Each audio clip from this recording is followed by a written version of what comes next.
और आपको बताएं कि सिंध में कच्चे के डाकुओं के खिलाफ मेगा ऑपरेशन शुरू हो गया है। घोटकी के इलाके में 43 डाकू इंतहाई मतलूब हैं, जिनके सर की कीमतें 2 लाख रुपए से 1 करोड़ रुपए तक मुकर्रर हैं। ये डाकू इंफरादी तौर पर या गैंग तश्कील देकर कार्रवाइयां करते हैं, जिसमें शामिल जराइम पेशा अफराद की तादाद सैकड़ों में है। पहली बार ऑपरेशन सखर और लाड़काना पुलिस रेंज के साथ साथ दीगर जगहों पर भी करने की तैयारियां शुरू कर दी गई। ये कच्चे का इलाका कहां है और कानून नाफिज करने वाले इदारों को क्या परेशानी का सामना रहता है, इम्तियाज खावर से जानते हैं। जी इम्तियाज।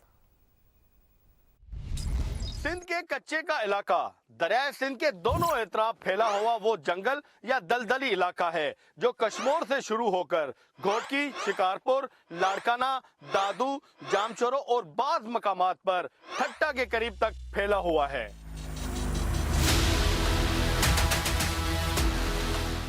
ये इलाका दरिया के कटाव से बनता और बिगड़ता है। जजीरे नुमा इलाके बनते हैं जहां सड़क, मोबाइल नेटवर्क और मुस्तकिल पुलिस चौकी तकरीबन नापेद है। इस जुग्राफिया ने कच्चा को डाकुओं की महफूज पनाहगाह बना दिया। कच्चे में जराइम इंफरादी नहीं बल्कि मुनज़्ज़म कबायली ग्रुप की सूरत में होते हैं। कच्चे का इलाका इस तरह है कि वहाँ पे जंगलात ज़्यादा हैं, दरिया की पट्टी लगती है वहाँ पे। एक तो वहाँ पे बॉर्डर लगता है, पंजाब का बॉर्डर भी लगता है और बलूचिस्तान का बॉर्डर भी लगता है। तो वारदात करने वाले कभी पंजाब चले जाते हैं वारदात करके, तो सिंध वाले बैठ जाते हैं कि हमारा कोई ताल्लुक ही नहीं है। अगर बलूचिस्तान चले जाते हैं तो फिर सिंध वाले फिर भी बैठ जाते हैं कि हमारा कोई ताल्लुक नहीं है।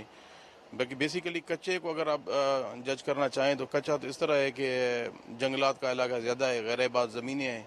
कच्चे के डाकुओं के अहम group Chandio group, Jakhrani group, Shar group, Kosh group, Mahar group, Seelra, Chachar, Sundrani, Madari और जतोई नेटवर्क बाद इलाकों में बलोच कबायली ग्रुप चल रहे हैं।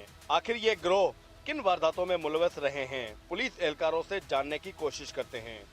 जिस रात ये फंसे हैं, इन्होंने राब्ते किए हैं, वो राब्ते हमारे नोटिस में हैं। पंजाब के लोग हैं, हमारे जो है खमड़ा के कुछ लोग हैं, कुछ दश्ती हैं, कुछ लोलाई हैं और अगेन वो ये समझ रहे थे कि शायद गवर्नमेंट सोई हुई है और कुछ होगा नहीं।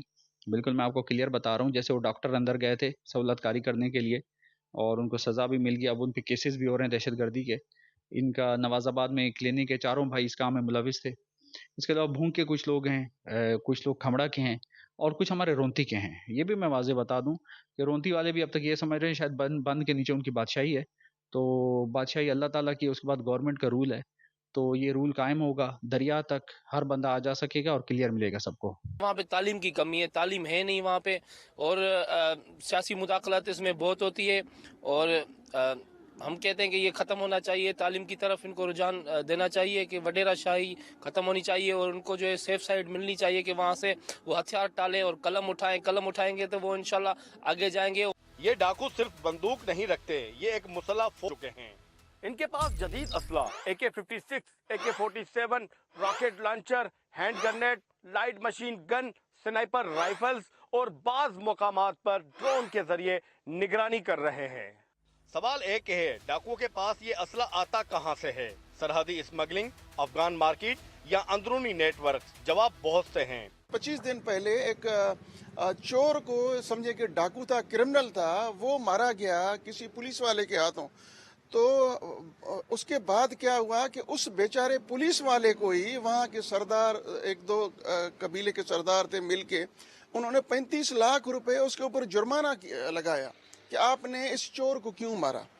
तो कौन मुझे बताएं कि इस माहौल में जो है वो पुलिस वाला या पुलिस अफसर, या अभी आपने देखा कि यहाँ पे एक SHO का बेटा और भतीजा भी मारा गया गौसपुर में, रिसेंटली अभी जो हुआ है ये डाकुओं ने मारा। 2016, 2021, 2024 में कच्चे के इस इलाके में कई बार रेंजर और पुलिस के मुश्तरका ऑपरेशन हुए। अगवाशुदा अफराद बाजियाब हुए, कुछ बड़े डाकू मारे गए। लेकिन सवाल अब भी एक है, ये इलाका कब नो गो एरिया से छुटकारा हासिल करेगा? कैमरामैन जमील पठान और साथी रिपोर्टर इमरान आसिफ के साथ इम्तियाज अली खुआवड़, समा, हैदराबाद।